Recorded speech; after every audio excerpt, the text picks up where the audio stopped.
Bonjour. Mardi 11 février, un carré entre le Soleil et Uranus peut rendre nos émotions quelque peu électriques. On va peut-être avoir envie de retourner les tables, de tout jeter par les fenêtres, une envie soudaine de tout changer, de tout remettre en question, de prendre des décisions radicales. Heureusement, la Lune en Lion est trigone avec Vénus en Bélier, ce qui apporte une vague de douceur et d'harmonie. Avec ce transit, normalement, c'est une journée idéale pour cultiver l'amour, renforcer les relations, en fait se marier. Et la Lune ne s'arrête pas là, puisque son sextile avec Jupiter en Gémeaux devrait booster nos finances comme notre bien-être. Donc, émotionnellement, la Lune trace une voie gratifiante, tandis qu'Uranus se planque derrière les portes pour nous faire sursauter dès que nous entrons quelque part. Je me demande comment ça va se passer. Voici donc le tirage du mardi 11 février avec trois cartes qui sont sorties à deux reprises et agencées de manière différente. C'est aussi intéressant cette symétrie.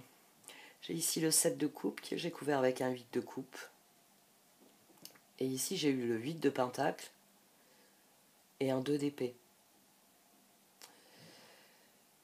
Là j'ai eu un 2 d'épée, mais cette fois je l'ai couvert avec un 8 de coupe. Et là j'ai eu un 7 de coupe, mais je l'ai couvert avec un 5 de pentacle et un 5 de coupe.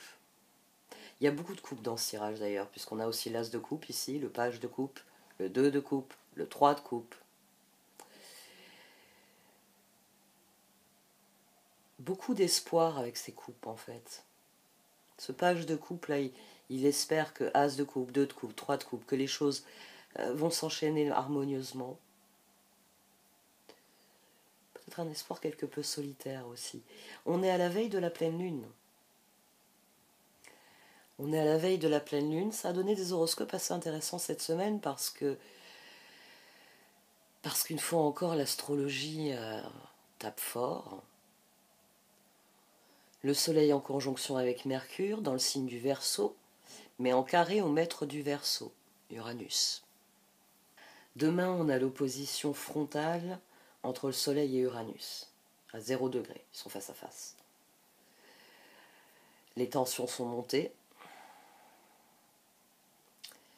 Il va peut-être falloir admettre certaines choses que l'on n'a pas voulu admettre jusqu'à présent.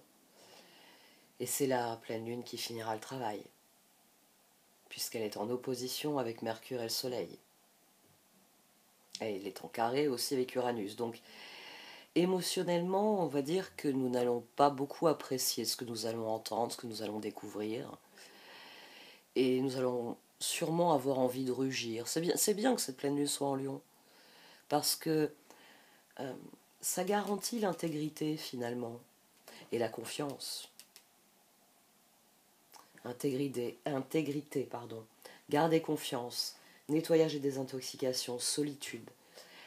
Les pleines lunes, oui, c'est souvent quelque chose que l'on vit seul. Même si on est entouré, même si on communique, même si on appuie, on a des positions d'appui avec les autres, même si on soutient les autres. C'est intéressant que 7 de coupe, 8 de coupe. Il y a un lâcher-prise dès le départ, il y a des opportunités auxquelles on renonce. Et puis on a à nouveau cette énergie du 8 ici, 8 de pentacle, 2 d'épée. On travaille ses choix. Mais tout ça, ça se fait dans la joie et dans la bonne humeur. C'est ça qui est intéressant. C'est que j'ai le 2 de coupe et le 3 de coupe. 2 de pentacle qui est venu avec. Ça se fait dans la joie et dans la bonne humeur et ça se fait ensemble. Il y a quelque chose qui démarre avec d'autres personnes et c'est peut-être pour ça que c'est joyeux.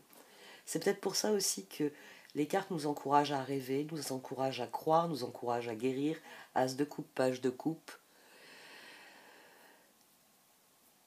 Nous sommes encouragés à y croire, à croire en ce lâcher-prise, parce que c'est le lâcher-prise qui occasionne l'as de coupe, la restauration émotionnelle que représente un as de coupe. Et c'est le fait d'y croire qui nous donne l'énergie pour travailler les choses que nous avons à travailler. Et par là même, nourrir le cycle, c'est-à-dire renoncer à ce qui n'est pas intéressant pour nous. Ici, le chevalier d'épée, le 2 d'épée, puis le 8 de coupe. On a quelqu'un qui renonce à certains de ses choix parce que peut-être 2 de coupe, peut-être que l'autre mérite cela. Parfois, Parfois on renonce à certains choix, on fait des compromis avec nous-mêmes, parce que c'est pas vraiment des compromis que j'ai à l'esprit, parce que la notion d'intégrité me dit, oui, un bon compromis, on garde sa notion d'intégrité. Il y a des choix qui sont devenus tellement évidents qu'il faut lâcher prise là-dessus. Vous le savez, au fond de vous, et ce sera tellement évident demain que si en plus c'est pour le bien, on va dire, commun, parce que 2 de coupe, c'est quelque chose qui démarre avec les autres, ou avec un autre, si c'est pour le bien commun, faites ce lâcher prise. Parce que la personne ici qui essaye de garder ses options, c'est la personne qui finit avec des regrets. C'est ça qui est intéressant ici, c'est que là, le 7 de coupe, on lâche pas prise dessus. Mais 5 de pentacle, 7 de coupe. J'aurais mieux fait de me décider plus vite. J'aurais mieux fait de laisser tomber d'emblée le truc qui me servait à rien. Ici, on a quelqu'un qui, oui, en voulant garder ses options ouvertes, ménage la chèvre et le chou. Et puis bon, bah, quand on met une chèvre dans un champ de choux, faut pas se plaindre s'il reste plus grand chose. Sinon seulement elle va en bouffer, mais ce qu'elle va pas bouffer, elle va le piétiner. Donc ménager la chèvre et le chou ici n'est pas la solution, vous ne pourrez pas garder les deux. Il y a un choix très clair qui doit être fait d'emblée, en y croyant et en le renforçant ensuite avec les choix qui s'imposent. Il y a vraiment ici un cheminement,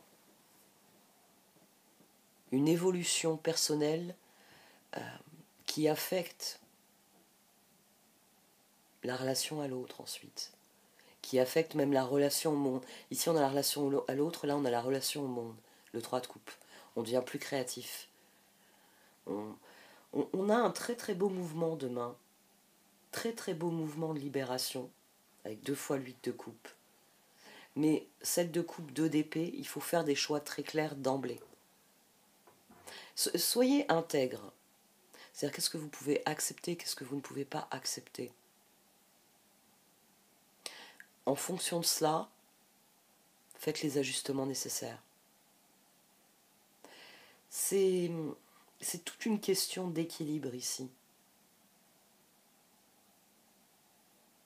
C'est un excellent tirage pour une veille de pleine lune surtout. Gardez confiance. Pour avancer, il n'est pas absolument nécessaire que vous ayez confiance en vous, mais au moins en Dieu, sachant que de toute manière, il agit avec vous et par votre intermédiaire. Faites appel à nous si votre confiance vacille, et nous soutiendrons votre foi et votre courage. Je vais lire aussi nettoyage et désintoxication en veille de pleine lune, c'est intéressant comme carte. On a l'océan en dessous, tiens. Dans le plus grand respect et avec amour, nous vous demandons de désintoxiquer votre corps qui est précieux et fragile. Sur votre requête, nous vous aiderons à développer des moyens sains de gérer le stress, de soulager la peine et de vous défaire de vos anciennes habitudes. Confiez-nous vos charges, vos soucis, vos tracas et ressentez les bienfaits d'un organisme nouvellement purifié. Donc demain, c'est très clairement un travail de purification qu'il faut faire pour aborder ce que cette pleine lune vient parachever. Elle vient parachever quelque chose, cette pleine lune. Beaucoup de coupes.